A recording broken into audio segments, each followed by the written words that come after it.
Alhamdulillah wassalatu wassalamu ala Rasulillah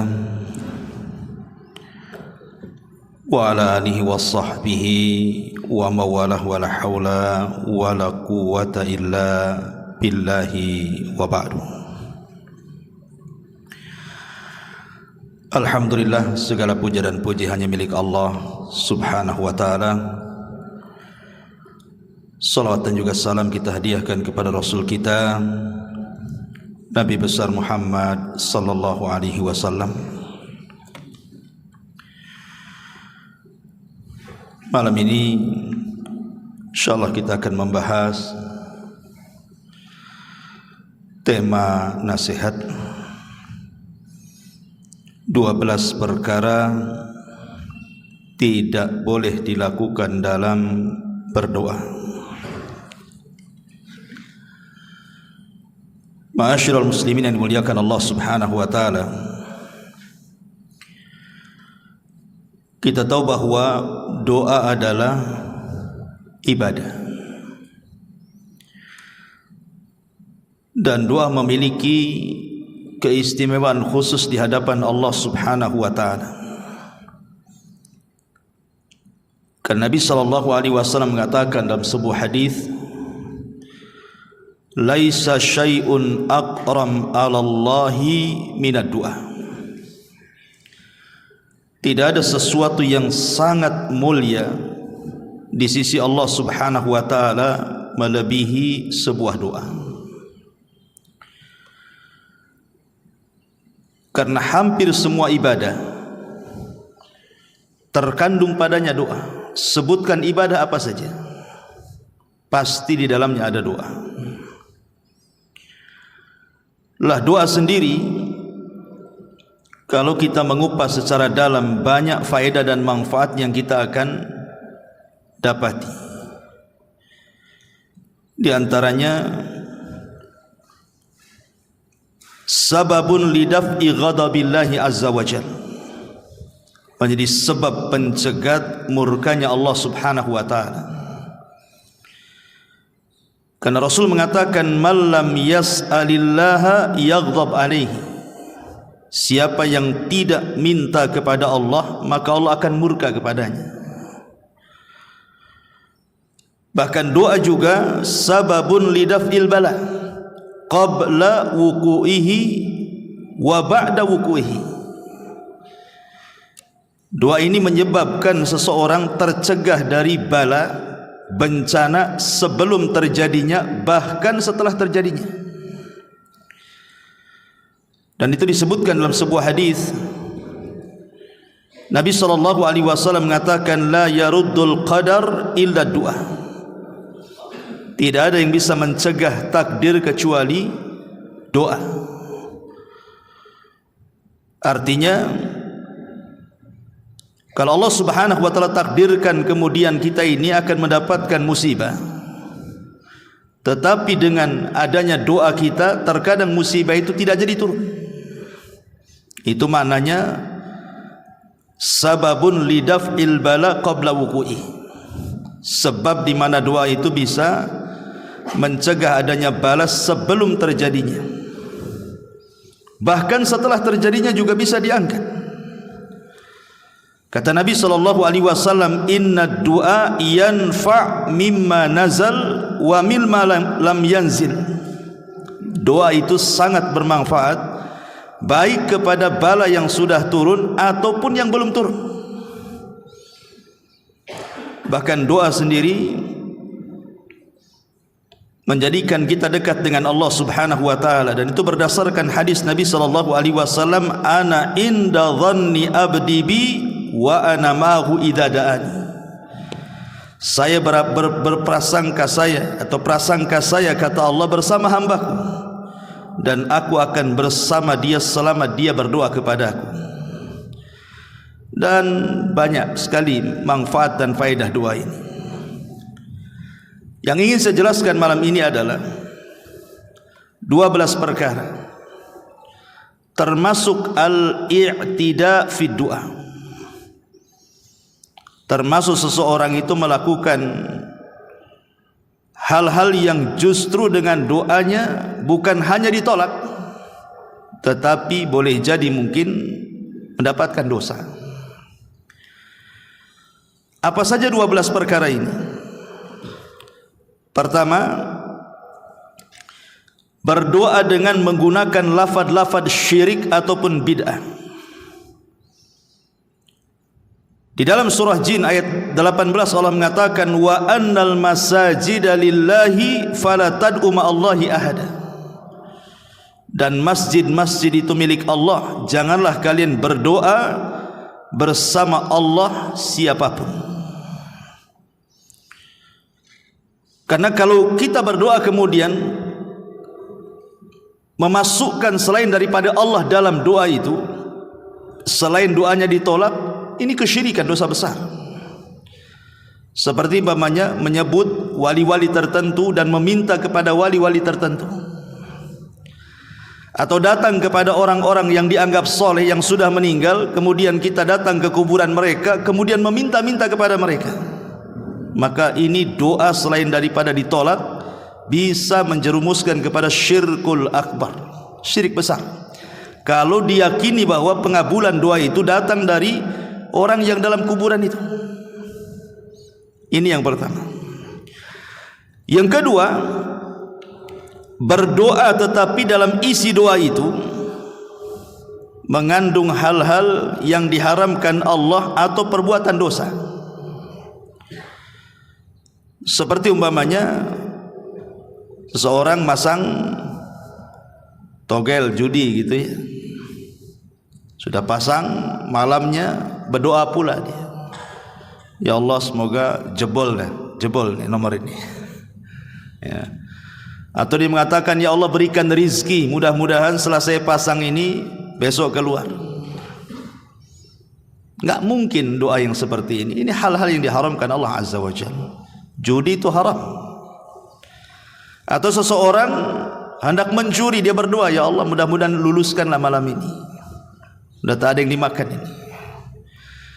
Lah doa-doa seperti ini masuk dalam hadis Nabi sallallahu alaihi wasallam, la yazalu yustahabbu ya la yazalu yustajabu lil abdi ma lam yad'u bi ithmin aw qati'atir rahimin.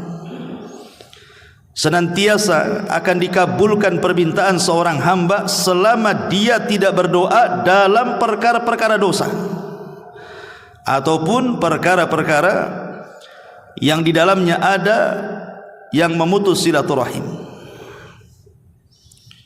Ma'asyiral muslimin yang muliakan Allah Azza wa Jalla. Kemudian yang ketiga, berdoa meminta kematian.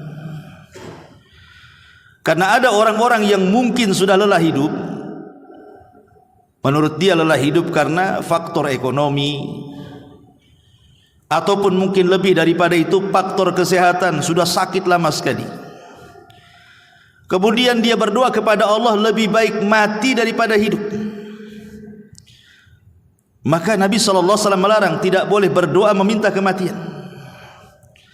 Kata Nabi SAW, la yatamannayanna ahadukumul maut li dhurrin nazala bihi. Tidak boleh bagi kalian berharap untuk cepat mati karena sebuah madarat yang menimpanya. Fa in kana la budda, kalaupun harus kemudian mendoakan kematian, falyakul, katakanlah Allahumma ahyini ma kanatil hayatu khairan li wa tawaffani in kanatil wafatu khairan li. Ya Allah, hidupkanlah atau sehatkanlah diriku jika kehidupan ini lebih baik bagiku, tapi kalau memang kematian lebih baik bagiku, maka buatlah kematian yang baik untukku. Kalau memang harus seperti itu karena sudah tidak tahan. Tetapi hukum asalnya tidak boleh seseorang itu berdoa meminta kematian. Kan Nabi SAW yang mengatakan, imma muhsinan fala'allahu yazdad khairan wa imma musian fala'allahu yasta'tib. Karena kata Nabi SAW, kenapa dilarang kita berdoa meminta kematian itu? Boleh jadi kata Rasul, seandainya kemudian dia mungkin dulunya kurang beramal, salatnya kurang, puasanya kurang, birrul walidainnya kurang. Tiba-tiba satu waktu kemudian dia sakit, Allah sembuhkan, maka dia bisa menambah amal solehnya. Ataupun mungkin kalau dia orang jahat, kemudian dia sakit terkapar, boleh jadi kalau seandainya Allah sehatkan adalah kesempatan taubat kepada Allah Azza wa Jalla. Makanya dua perkara inilah yang kemudian melarang kita berdoa minta kematian. Tidak boleh kita berdoa meminta kematian. Karena nanti di akhir zaman, kata Nabi SAW, ada orang-orang yang melintasi kuburan, kemudian dia mengatakan, seandainya aku yang berada di posisi dia, katanya. Karena sudah tidak tahan dengan fitnah yang melanda. Dan itu sudah banyak sekali di negeri kita ini, orang-orang yang berdoa seperti itu. Bahkan bukan hanya berdoa, betul-betul dilaksanakan. Bunuh diri dia, kan begitu. Kemudian yang keempat, mendoakan kehancuran kepada orang-orang yang tidak berhak sebenarnya Allah untuk membinasakan. Orang ini tidak berhak dibinasakan Allah. Kenapa kita mendoakan dia supaya binasa? Maka tidak boleh kita ini berdoa keburukan kepada orang untuk dihancurkan, dibinasakan, ditenggelamkan dan begitu seterusnya, padahal orang ini tidak layak untuk itu. Makanya Nabi SAW mengatakan, la tad'u ala anfusikum wala auladikum wala amwalikum la tuwafiqus sa'ata ijabatin. Janganlah kalian mendoakan keburukan, kejelekan, kehancuran kepada diri kalian sendiri, atau kepada anak-anak kalian, atau kepada harta benda kalian. Janganlah sampai doa kalian bertepatan dengan waktu dikabulkannya doa. Nanti jadi kenyataan. Tidak boleh seseorang itu mendoakan, mengutuk orang supaya binasa gitu, apalagi yang dikutuknya sesama muslim. Kepada keluarga kan seperti itu. Rata-rata nih biasanya orang-orang yang mendoakan seperti ini mungkin karena merasa disakiti atau dizalimi, sehingga terkadang doa yang disampaikan kepada orang yang menyakiti itu terkadang terkeluarlah kalimat laknat, kalimat kehancuran, kebinasaan. Kata ulama, kalaupun kita harus mendoakan orang yang menyakiti kita, maka doakan sesuai dengan kezalimannya. Jangan melebihi doa dari yang dizaliminya. Dia menyakiti tak seberapa sama kita, tapi kita doanya ngeri kali. Itu maksudnya. Boleh jadi mungkin dia hanya menggibah kita, atau mungkin ikut memfitnah kita hari itu saja mungkin. Sebelum-sebelumnya dia baik, tapi karena sakit hatinya kita, akhirnya kita mendoakan berlebihan dari apa yang ia lakukan kepada kita. Ya Allah, matikan aja dia itu, tabrak aja dia. Oh, ini gimana ceritanya? Enggak boleh kita ini mendoakan walaupun dia zalim sama kita. Tapi kalaupun harus kemudian mendoakan keburukan kepada orang yang zalim, maka doakan sebatas kezalimannya saja. Kalau lebih, berarti tidak ada gunanya. Apa bedanya Anda dengan dia? Ma'asyiral muslimin yang dimuliakan Allah Subhanahu wa taala. Karena hukum menyakiti manusia dengan doa itu juga tidak boleh. Man adza musliman faqad adzani wa man adzani faqad adza Allah. Barang siapa yang menyakiti orang Islam, maka ia benar-benar menyakitiku, dan barang siapa menyakiti aku, maka ia benar-benar menyakiti Allah Subhanahu wa taala. Kemudian yang nomor 5, berdoa melampaui batas dengan doa yang terkadang tidak pantas diucapkan. Seperti apa doa-doa yang tidak pantas diucapkan itu? Seperti sesuatu yang Allah mustahil mengabulkannya. Ya Allah, kekalkan hidup saya seperti iblis. Mana bisa doa kayak gitu? Iblis saja lah yang kekal. Gak mungkin kita minta dikekalkan usia kita. Karena para nabi aja meninggal, orang-orang soleh aja meninggal. Kita pula ingin seperti umurnya iblis, dan gak mati-mati kan itu. Ataupun ya Allah, jadikan aku malaikat. Mana bisa? Jadi malaikat ini. Atau jadikan saya nabi. Nggak ada lagi nabi setelah Rasulullah SAW. Nah itu doa-doa kayak gini nih. Ini doa-doa yang tidak pantas. Karena bagaimanapun dia jungkir balik, nggak mungkin dikabulkan, mustahil. Makanya kenapa Allah Subhanahu wa taala mengatakan ud'u rabbakum tadarruan wa khufyatan innahu la yuhibbul mu'tadin. Berdoalah kepada Tuhanmu dengan rendah diri dan suara lembut, sesungguhnya Allah tidak suka orang-orang yang melampaui batas dalam doa. Makanya dalam sebuah hadis yang sahih yang diriwayatkan Imam Hakim dalam Mustadraknya, kata Nabi SAW, innahu sayakunu fi hadhil ummati qaumun ya'taduna fit tahuri wad du'ai. Akan muncul dari umatku, kata Rasul, sekelompok kaum yang mereka akan berlebih-lebihan dalam doa dan dalam bersuci. Maka tidak boleh melampau doa itu, melampaui dari sesuatu yang mustahil dikabulkan. Kemudian yang nomor 6, berdoa dengan membatasi orang-orang tertentu saja dan mengharamkan bagi yang lainnya. Dan ini diambil dari kisah Arab Badui yang masuk ke masjid di zaman Rasul kemudian kencing. Kemudian kan sahabat marah tuh, karena gimana pun kurang adab masa kencing dalam masjid. Tapi ketika kemudian memuncak kemarahan para sahabat, Nabi SAW meredakan kemarahan para sahabat dan mengatakan, tinggalkan dia, ini urusanku. Maka Nabi SAW pun cuman berdua antara Rasul dan orang yang kencing itu, dibiarkan sampai selesai kencing. Kemudian Rasul mendekat. Kemudian Nabi SAW membawakan timba dan mengatakan, ambillah air dan siramlah tempat kencing. Maka Arab Badui ini mengambil air, menyiramkan ke tempat kencingnya. Kemudian Rasul mengatakan, masjid ini untuk solat, untuk zikir, dan untuk baca Quran. Kemudian Rasul pun tersenyum dan menasihati dengan lembut. Rupanya nasihat Nabi SAW merasuk ke dada orang Arab Badui ini, dan dia melihat orang-orang yang memelotot padanya, para sahabat itu, dia tidak suka. Dari situlah terkeluar ucapan, Allahumma arhamni wa Muhammadan wa la tarham minhum ahada. Ya Allah, rahmati aku dan Muhammad saja, dan jangan kau rahmati mereka-mereka itu yang melotot sama aku, katanya. Kata Nabi SAW, ya fulan laqad hajjartaha an-nasin katsir. Wahai fulan, engkau telah menghalangi kebaikan kepada semua orang banyak. Masa engkau dan aku saja, katanya. Yang lain enggak boleh, ya kan? Itu tidak boleh kita membatasi doa itu, seolah-olah yang mendapatkan rahmat dia dan Muhammad saja, yang lain enggak, gitu kan.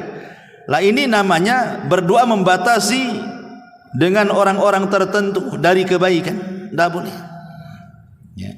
Ma'asyiral muslimin yang dimuliakan Allah Subhanahu wa taala. Ini yang nomor 6. Yang nomor 7, berdoa meminta disegerakan hukuman di dunia. Disebutkan dalam riwayat yang berasal dari Anas bin Malik radhiyallahu an. Jadi satu hari Rasul menjenguk seseorang dari kaum muslimin yang sakit parah sehingga sampai kurus kering. Ya. Dan Nabi SAW bertanya kepada orang yang sakit, yang sudah parah kali, sudah kurus kali. Kata Rasul, apakah kamu sudah berdoa memohon sesuatu atau meminta sesuatu kepada Allah, wahai fulan? Maka ia menjawab, ya, aku telah mengatakannya. Ya Allah, apa yang telah engkau tentukan hukumanku di akhirat, segerakan saja untukku di dunia, katanya. Maksud dia itu, kalau memang engkau sudah menentukan aku akan diadab di neraka, enggak usahlah, di dunia saja, biar aku nanti ke akhirat itu udah bersih, gitu maksudnya. Tapi Nabi SAW mengatakan, ya fulan, jangan katakan seperti itu, engkau tidak akan kuat. Sebaiknya ucapkanlah, Rabbana atina fid dunya hasanah wa fil akhirati hasanah wa qina adzabannar. Ya Allah, berilah kami kebaikan di dunia, kebaikan di akhirat, dan jauhkan kami dari azab neraka. Maka Anas radhiyallahu anhu mengatakan, setelah beliau mendoakan kepada Allah, tiba-tiba orang yang sakit parah ini sembuh. Lihat, Nabi SAW melarang, tidak boleh kita mengatakan seperti itu, walaupun kan sebenarnya secara lahiriah kan baik, gitu maksudnya. Jangan sampai dia pulang menghadap Allah itu dengan banyak dosa, akhirnya menyebabkan dia diadab. Maka dia mengatakan, ya Allah, kalau memang harus aku diadab di akhirat, segerakan aja di dunia. Tapi Rasul mengatakan, jangan mengatakan seperti itu. Engkau enggak akan kuat. Mana bisa kuat kamu? Kalau betul-betul Allah Subhanahu wa taala mengazab neraka dengan azaban neraka, diazab di dunia, enggak ada orang kuat. Nanti ketika engkau tidak kuat, akhirnya kemudian minta supaya azab itu dihilangkan. Nah, gimana nanti? Makanya tidak boleh berdoa meminta disegerakan hukuman di dunia. Ma'asyiral muslimin yang dimuliakan Allah Azza wa Jalla. Kemudian yang nomor 8, jangan berdoa yang terkesan main-main kepada Allah. Contoh pamannya dia mengatakan, Allahumma gfirli in syi'ta, ya Allah ampuni aku kalau kau mau. Kan main-main namanya. Masa minta ampun tidak yakin dengan Allah? Ya Allah ampuni aku jika kau mau, katanya. Kalau enggak mau gimana kan gitu ya kan? Ini kan main-main namanya. Makanya dalam hadis yang sahih dari Abu Hurairah radhiyallahu an, Rasul mengatakan, la yakul ahadukum, tidak boleh salah seorang di antara kalian mengatakan Allahumma gfirli in syi'ta, ya Allah kalau ampunilah aku jika kau mau. Allahumma arhamni in syi'ta, rahmati aku jika kau mau. Liya'zim al mas'alata fa innallaha la muqriha lahu, hendaklah dia berazam kuat dengan doa, karena Allah tidak bisa dipaksa siapapun. Maka tidak boleh seseorang mengatakan seperti itu. Ini namanya doa main-main namanya. Ngomong saja, ya Allah ampuni aku, titik sampai di sini. Ya Allah rahmati aku. Jangan bilang jangan kalau kau mau kan gitu. Ini enggak yakin orang ini, ragu-ragu, main-main namanya. Kemudian yang nomor 9, berdoa dengan cara mendetailkan permintaan. Didetail-detailkan permintaan. Ya Allah minta rumah kalau bisa di hook, kamarnya 3 gitu, pakai keramiknya, lantainya, semua didetailkan. Ngapain berdoa kayak gitu? Ya Allah berikan mobil, mereknya ini, kursinya sekian, warnanya sekian, engineer-nya. Enggak usah didetail-detailkan kayak gitu doa tuh. Doa itu pakai bahasa jami'ul kalim. Kalau bisa singkat padat doa itu. Enggak perlu detail-detailkan. Ma'asyiral muslimin yang dimuliakan Allah Subhanahu wa taala. Makanya disebutkan dalam hadis Abdullah ibn Mughaffal, dia mendengar anaknya mengatakan, Allahumma inni as'alukal qasral abyad an yaminil jannah idza dakhaltuha. Ya Allah, aku meminta kepadamu istana warnanya putih di samping sebelah kanan surga kalau aku masuk di dalamnya, katanya.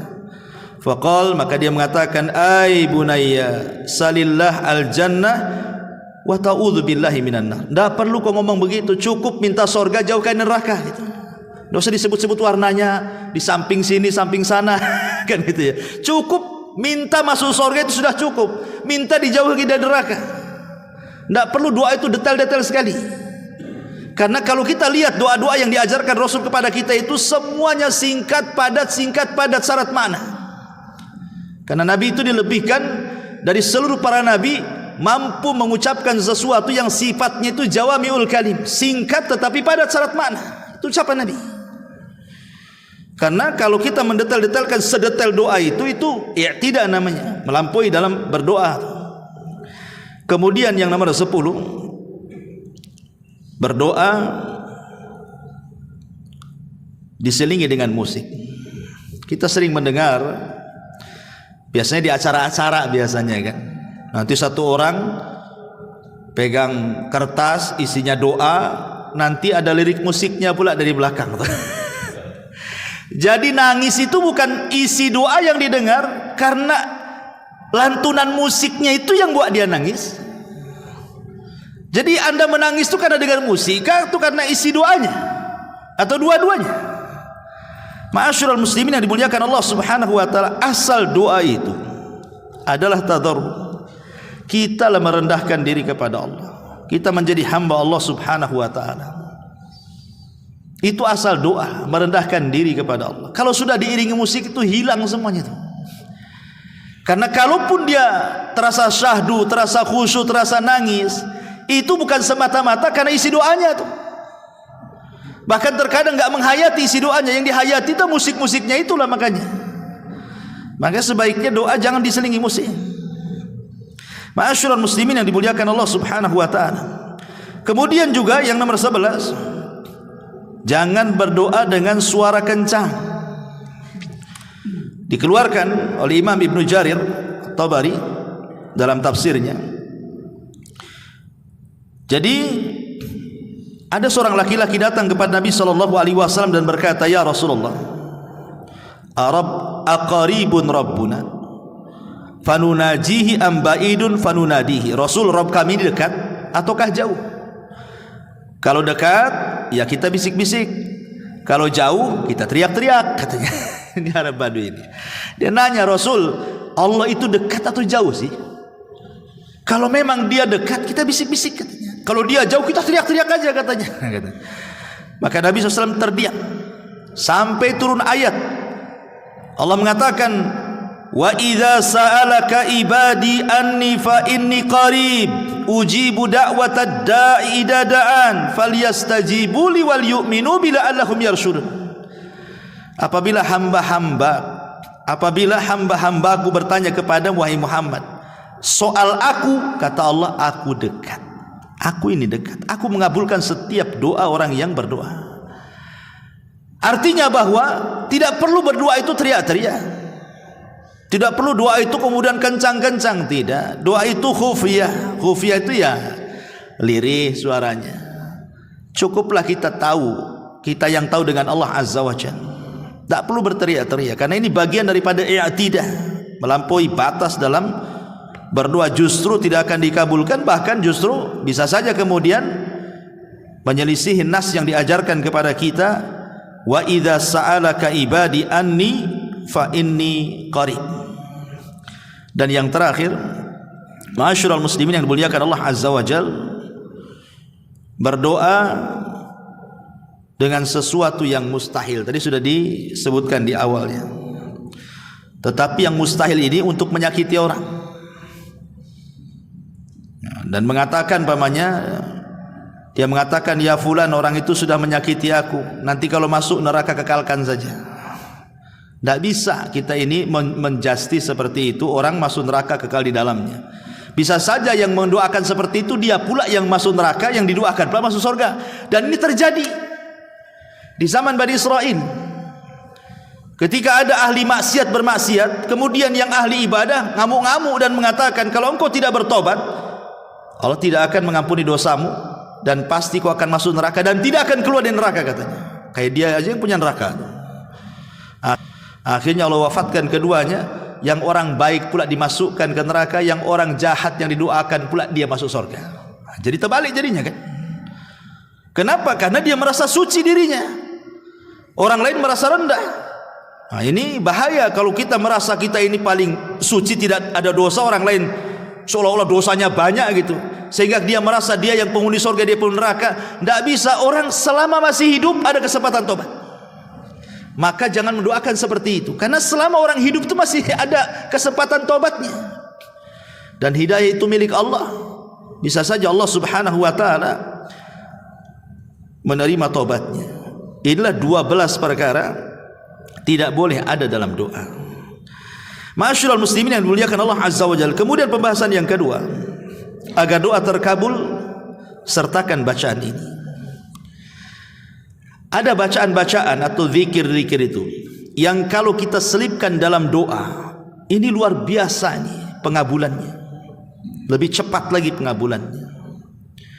Jadi sebelum kita meminta ini kepada Allah Azza wa Jalla, cobalah selipkan zikir-zikir atau doa-doa ini supaya lebih mustajab dan lebih mujarab lagi doanya. Apa saja? Pertama, sertakan tasbih, kemudian tahmid, kemudian takbir. Tasbih, tahmid, takbir. Dan itu berdasarkan hadis Ummu Salamah radhiyallahu an. Dan hadis ini dihasankan oleh para ulama, di mana ja'at Ummu Sulaim datang kepada Nabi sallallahu alaihi wasallam. Faqalat, dan dia mengatakan, ya Rasulullah, alimni kalimatin ad'u bihinna fi salati. Rasul, bisa engkau ajarkan kepadaku beberapa kalimat yang aku bisa berdoa dengan kalimat-kalimat itu dalam salatku. Maksudnya dalam salat di sini setelah salat, bukan di dalam salatnya, setelah salat. Maka Nabi SAW mengatakan kepada Ummu Sulaim, sabbihillaha asyran wahmadihi asyran wa kabbirihi asyran. Bertasbihlah 10 kali, bertahmidlah 10 kali, bertakbirlah 10 kali. Tsumma sali hajatik. Setelah itu kau minta kebutuhanmu, hajatmu, terserah apa saja. Yaqul, maka dia mengatakan, na'am ya wahai Rasulullah. Ya wahai Rasulullah. Maka kata para ulama, hadis ini menunjukkan bahwa orang yang sebelum berdoa dia membaca tasbih 10 kali, tahmid 10 kali, takbir 10 kali, maka itu penyebab tercepat dikabulkan doa. Karena dia memulai dengan tauhid, dengan pensucian kepada Allah Subhanahu wa taala, dan dengan pembesaran Allah Subhanahu wa taala. Tahmid, takbir, tasbih ini kan bentuk tauhid, ya. Ini yang pertama. Yang kedua, selipkan juga doanya Nabi Yunus. Dan itu disebutkan dalam hadis yang disahihkan oleh Syekh Nasiruddin Al-Albani rahimahullahu taala. Kata Nabi sallallahu alaihi wasallam, da'watu dhinnuni idza da'a wa huwa fi batnil hut. Doanya Nabi Yunus ketika berdoa dan dia berada di perut ikan itu, la ilaha illa anta subhanaka inni kuntu minadh dhalimin. Kata Rasul, fa innahu lam yad'u biha rajulun muslim fi syai'in qad illa stajaballahu lahu. Tidaklah seorang muslim meninggalkan doa ini setelahnya meminta sesuatu kepada Allah, dipastikan Allah kabulkan semua permintaannya. Maka kalau berdoa jangan langsung minta, baca doa ini, la ilaha illa anta subhanaka inni kuntu minadh dhalimin. Kenapa coba doa Nabi Yunus kalau kita selipkan dalam doa kita ini menjadikan doa kita mustajab? Karena di sini ada 3 perkara. Pertama, tauhid, la ilaha illa anta. Kemudian yang kedua, tanzihullah, pembersihan Allah dari semua sifat-sifat yang kurang bagi Allah. Subhanak, tasbih, pembersihan, ya. Kemudian al-i'tiraf bi dzambi, ada pengakuan dosa. Inni kuntu minadh dhalimin. La ilaha illa anta, tidak ada sembahan yang berhak disembah kecuali Engkau. Subhanaka, maha suci Engkau. Inni kuntu minadh dhalimin, aku mengakui aku ini termasuk orang yang zalim ya Rabb. Menunjukkan kerendahan diri kita di hadapan Allah. 3 perkara ini menjadikan kenapa setiap kita doa kalau kita selipi doanya Yunus itu mustajab tuh. Ini yang kedua. Yang ketiga, biasakan sebelum berdoa itu memuja dan memuji Allah dengan menyebut nama-namanya. Apalagi kalau nama-nama itu berkaitan dengan Ismul A'zam, nama Allah yang agung, lebih mustajab lagi.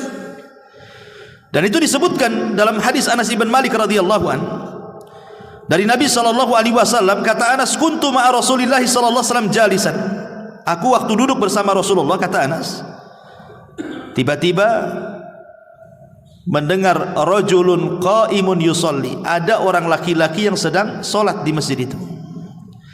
Falamma raka'a wa sajada wa tashahhada da'a, ketika dia sudah ruku, ketika dia sudah sujud, kemudian dia tasyahud, dan sebelum salam dia pun berdoa, Allahumma inni as'aluka bi anna lakal hamda la ilaha illa antal mannan badi'us samawati wal ardh ya dzal jalali wal ikram ya hayyu ya qayyum inni as'aluka. Dia berdoa seperti ini. Faqala an-nabiy sallallahu alaihi wasallam, tiba-tiba Rasul mengatakan kepada para sahabat yang ada di situ, tadruna bimada, kalian tahu dia sedang berdoa dengan apa? Qalu, para sahabat mengatakan, Allah wa Rasul alam, Allah dan Rasul yang tahu. Kata Rasul, walladzi nafsi biyadihi laqad da'allaha bismihil azim alladzi idza du'iya bihi ajab. Sungguh orang itu sedang berdoa dengan nama Allah yang agung, yang kalau kita sebut dalam doa pasti dikabulkan. Apa ismi agung di sini? Ya Hayyu ya Qayyum, itu maksudnya. Inilah Ismul A'zam. Sebagian para ulama, Ismul A'zam dalam asma dan sifat 99 nama Allah itu adalah kalimat Ya Hayyu ya Qayyum. Ya, setiap doa masukkan di kalimatnya Hayyu ya Qayyum. Ini Ismul A'zam. Nah, selipkan juga. Nah, kemudian kalau kita mau menambah dengan nama-nama Allah yang lainnya, maka sesuaikan nama itu disebut dengan permintaan kita. Kalau kita minta rizki, ya perbanyak ya Razak. Kalau kita minta ampun, ya perbanyak ya Ghafar. Kalau kita sakit ingin disembuhkan, ya Rahman ya Rahim, kan itu. Minta kasih sayang Allah. Ya, jadi setiap doa itu ketika menyebut nama-namanya dalam bentuk tawasul kepada nama-namanya, sesuaikan dengan permintaan gitu maksudnya. Ini yang ketiga. Yang keempat, sebelum berdoa bersalawatlah kepada Nabi. Kan Nabi SAW mengatakan kullu du'ain mahjub hatta yusalli ala nabi. Hatta yusalli ala nabi.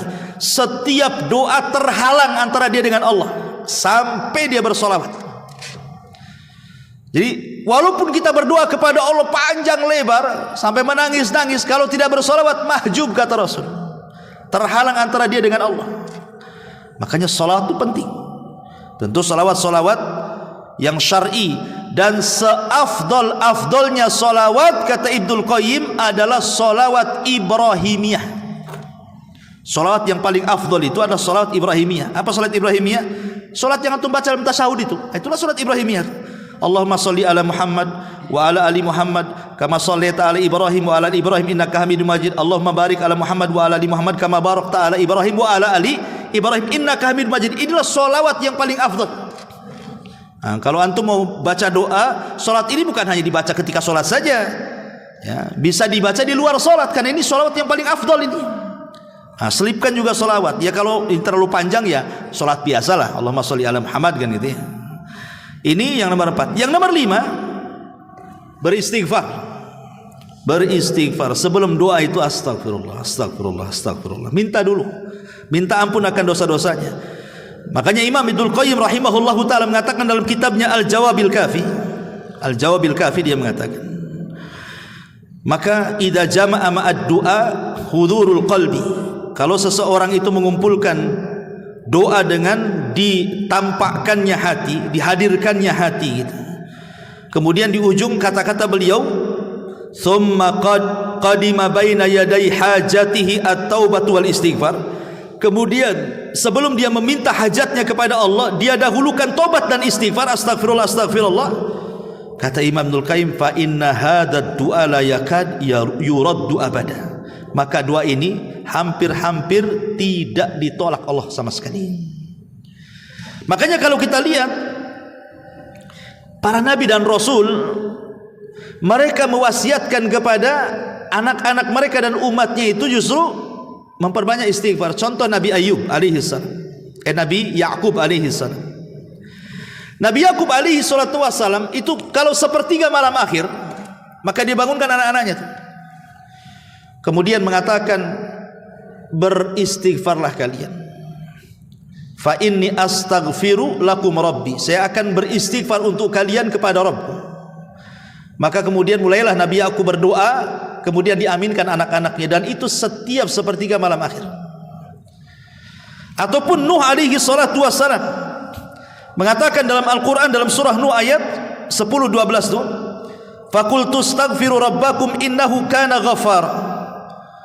Wahai kaumku, banyak-banyaklah istighfar karena Allah itu zat yang maha pengampun. Apa akibatnya? Yursilis sama alaikum midrar. Dengan sebab istighfar kalian Allah hujani kalian. Wa yumdidkum bi amwali wa banin. Dengan sebab istighfar kalian Allah berikan kepada kalian harta melimpah dan anak-anak. Wa yaj'al lakum jannati wa yaj'al lakum anhara. Dan Allah jadikan kebun-kebun yang subur dan sungai-sungai yang mengalir air dalamnya. Lihat bagaimana faedah istighfar di sini. Ini yang ke-5. Yang ke-6, bertawasul. Bertawasul dengan amal saleh. Kalau kita menghendaki berhajat sesuatu ini, bertawasul. Makanya kenapa Rasul mengatakan la tahqiranna minal ma'rufi syai'a, jangan remehkan sekecil apapun kebaikan. Boleh jadi yang kecil itu dipenuhi dengan keikhlasan. Lah itu kita hajatkan ketika doa. Ya Allah, ya, saya tempo hari datang ke panti asuhan. Saya sumbanglah panti asuhan itu. Kalau memang ada pahalanya ya Rabb, tolonglah saya berhajat hari ini. Saya lagi sakit, sembuhkan. Saya lagi susah ekonomi, berikanlah jalan keluar, dan begitu seterusnya. Begitu. Kita ingat-ingat kira-kira amalan yang menurut antum paling ikhlas itu yang mana? Itu sebut-sebut di situ dalam doa. Itu namanya tawasul dengan amal soleh. Seperti orang-orang yang terjerembab dalam gua, yang tidak mungkin selamat dari situ, tiga-tiganya bertawasul dengan amal soleh, akhirnya keluar dari gua tuh. Nah, ini juga yang ke-6 ya. sertakan dengan tawasul kepada Allah Subhanahu wa taala. Inilah di antara bacaan-bacaan yang kalau bisa 6 bacaan ini, saya ulangi, yang pertama adalah apa tadi? Tasbih, takbir, tahmid 10 kali 10 kali.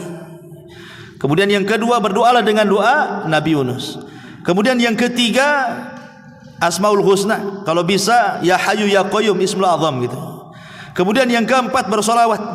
Kemudian yang kelima, beristighfar. Dan yang terakhir, bertawasulah dengan amal soleh. Selipkan dalam setiap doa 6 perkara ini. Insya Allah, yakin biidznillah. Ya, Ustadz, saya sudah mencoba dengan 6 perkara ini, tapi kok enggak nampak nih pengabulannya nih. Jangan Ustadz nih main-main aja nih ngasih resep ini katanya kan. Ma'asyiral muslimin yang dimuliakan Allah Azza wa Jalla, ingat sebuah hadis dari Abi Sa'id Al-Khudri radhiyallahu anhu. Kata Nabi sallallahu alaihi wasallam, "Ma min muslim yad'u laisa bi itsmin wala qati'atir rahimin illa a'tahu Allahu ihda thalath. Imma an yu'ajjal lahu da'watuhu wa imma an yu'ajjila lahu da'watuhu wa imma an yudakhiraha lahu fil akhirati wa imma an yadfa'a anhu minas su' mithlaha." Kata Nabi sallallahu alaihi wasallam, tidak boleh seorang muslim kemudian berdoa yang isinya ada dosa dan memutus silaturahim, tetapi teruslah berdoa dengan kebaikan. Boleh jadi, kata Rasulullah, pengabulannya satu, Allah kasih kita berdoa hari ini, besok pula dia dikabulkan. Atau memang tidak dikabulkan di dunia, tapi dikabulkannya nanti di akhirat sebagai pengangkat derajat kita di sorga. Atau boleh jadi Allah mengabulkannya dengan cara lain. Boleh jadi Allah melindungi kita dari bahaya yang kalau seandainya bahaya datang kepada kita lebih daripada permintaan kita kepada Allah Azza wa Jalla. Dari sini kata para ulama, pengabulan doa itu ada 4 poin. Yang pertama, 4 poin itu tahsilu ainil matlub fi waqtil matlub. Terkadang Allah kabulkan di waktu kita minta, Allah kasih.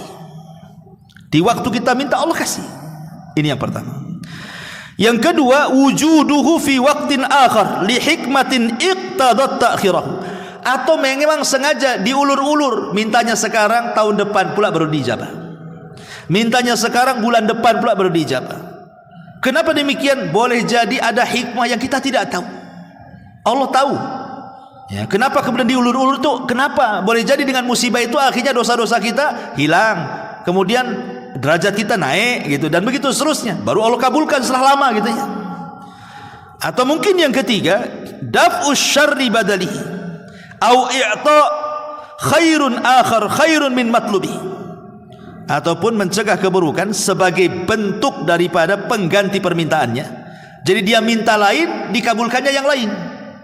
Minta rumah tetapi oleh Allah dihindarkan dari tabrakan. Itu maksudnya. Kita minta rumah, ya Allah saya sudah lama ngontrak ini, tahu-tahu nggak dikabulkan tuh, tetap kontrak, tapi Allah selamatkan dari bahaya dia. Nah, boleh jadi seperti itu pengabulannya, ya. Atau boleh jadi dia minta yang ini tapi dikasih yang lebih baik gitu. Ya Allah, saya pengen nikah dengan janda, dapat gadis umpamanya kan. Nah, itu kan lebih baik namanya kan. Bisa saja yang diminta itu sedikit tapi dikasih banyak. Boleh jadi, tapi mungkin ada waktu yang kita tidak tahu sampai kapan. Kemudian yang keempat, ataupun iddikharuhu liyaumin yakunu ahwaj ila thawabihi, atau sengaja disimpan oleh Allah Azza wa Jalla untuk menghadapi satu hari di mana kita perlu pahala untuk menyelamatkan kita. Ya, maksudnya pada hari kiamat. Ketika kita ini tidak punya pahala, tahu-tahu pahala doa kita muncul menolong kita sebagai syafaat. Ya, ini makanya bisa saja dalam bentuk syafaat kelak pada hari kiamat, atau dalam bentuk pengangkat derajat kita di sorga. Ya, makanya jangan pernah bosan berdoa tidak dikabulkan di dunia, di akhirat, karena Allah itu maha tahu. Allah maha tahu, Dia yang menciptakan kita, Dia mengontrol kita 24 jam, tidak pernah 1 menit pun kita ini lepas dari kontrolan Allah, sehingga Allah tahu tentang kita. Terkadang orang ini sakit, sengaja Allah tidak sembuh-sembuhkan, sebab kalau dia sembuh jahat nanti dia. Atau sengaja dia sehat terus, kalau dibuat sakit nanti putus asa dia. Atau dia kaya terus, kalau dia miskin nanti dia kufur. Atau dia miskin terus, kalau dijadikan kaya nanti jadi jahat sekali dia. Itu semua kan hikmah Allah, kita tidak tahu. Bersyukurlah, namanya qanaah, pemberian Allah, itulah syukuri. La in syakartum la azidannakum wa la in kafartum inna adzabi lasyadid. Ma'asyiral muslimin yang dimuliakan Allah Subhanahu wa taala. Tetapi doa ini akan lebih mustajab lagi kalau kita sudah tahu keyakinan kapan Allah doa, kemudian disertakan dengan lafaz-lafaz tadi, kemudian hindari 12 tadi, akan lebih mustajab lagi doa itu, ikhwan, kalau seandainya bertepatan dengan waktu-waktu mustajab. Apa waktu-waktu mustajab? Pertama, waktu sahar. Waktu sahar itu maksudnya 1 jam sebelum subuh tuh. Waktu sahar itu waktu yang Allah Subhanahu wa ta'ala dan para malaikatnya turun lagi tuh. Di situ waktu mustajab, sepertiga malam akhir itu. Itu waktu yang luar biasa. Secara kesehatan pun sehat di waktu itu. Secara pengabulan doa pun paling cepat dikabulkannya. Kemudian juga yang kedua, inda iftari shaim, bagi antum yang suka puasa, memang diberikan kekuatan untuk puasa sunnah Senin Kamis, maka sebelum berbuka tuh 5 menit tuh, itu waktu mustajab sekali itu. Kemudian yang ketiga, bainal adzanai wal iqamah, di antara dua adzan, di antara adzan dan qomat. Bainal adzanaini shalah, di antara dua adzan, maksudnya adzan ke qomat. Jadi kalau antum yang sholat jamaah ke masjid ini, yang datang setelah adzan belum qomat, setelah sholat sunnah rawatib masih ada waktu, jangan sia-siakan berdoa, itu waktu mustajab.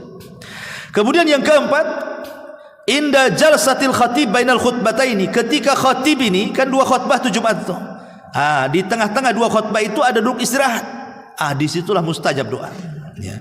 Kemudian yang nomor 5, inda nuzulil ghais awil matar, ketika turun hujan, karena hujan itu turun rahmat. Mumpung turun rahmat berdoa, itu mustajab tuh. Kemudian yang nomor 6, inda iltiqa'al jaish fisabilillah, ketika berkecamuk perang, kalau memang antum dalam peperangan, itu waktu mustajab. Kemudian yang ke-7, fi thuluthil lailil akhir, pada sepertiga malam akhir. Kalau yang pertama kan waktu sahar itu mendekati subuh. Kalau sepertiga malam akhir kan ditarik dari mungkin jam 1, jam 2 itu sudah mulai. Ya.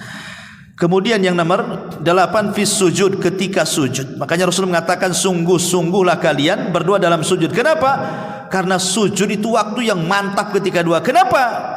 Karena disitulah seorang hamba merendahkan diri kepada Allah. Wajah ini mulia, ketika diletakkan di tanah itu jadi hina. Tapi kehinaan itu kan diberikan kepada Allah, menunjukkan dia qimmatuz zulli, memang betul-betul sedang merendahkan kepada Allah.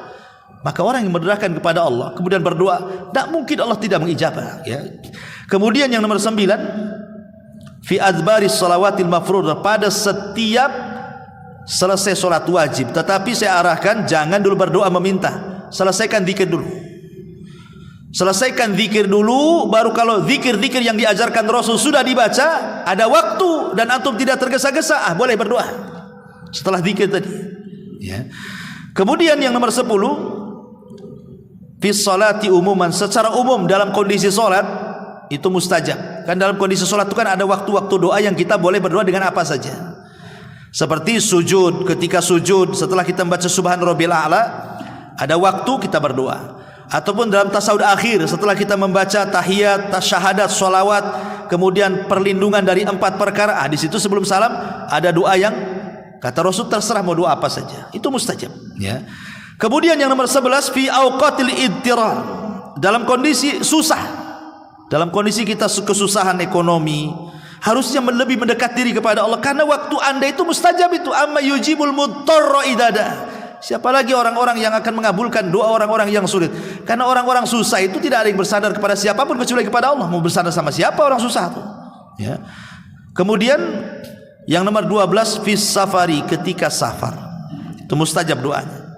Kemudian yang nomor 13, fil maradi, ketika sedang sakit. Ketika sedang sakit itu mustajab doanya. Maka jangan sampai kemudian ketika seseorang sakit itu malah putus asa, disitulah waktu mustajab doa. Kemudian juga ketika mendengar nida, panggilan, ya, wa du'a indal ba'si, Maksudnya ketika mendengar panggilan azan, selepas azan itu, ya. Nah, itu masuk pada di antara dua azan dan qomat lah itu ya. Atau antum yang berada di Arafah saat haji, ya, itu mustajab juga doa. Ataupun ketika menutup mata orang yang mati, ruhnya dicabut masih melotot, antum usap.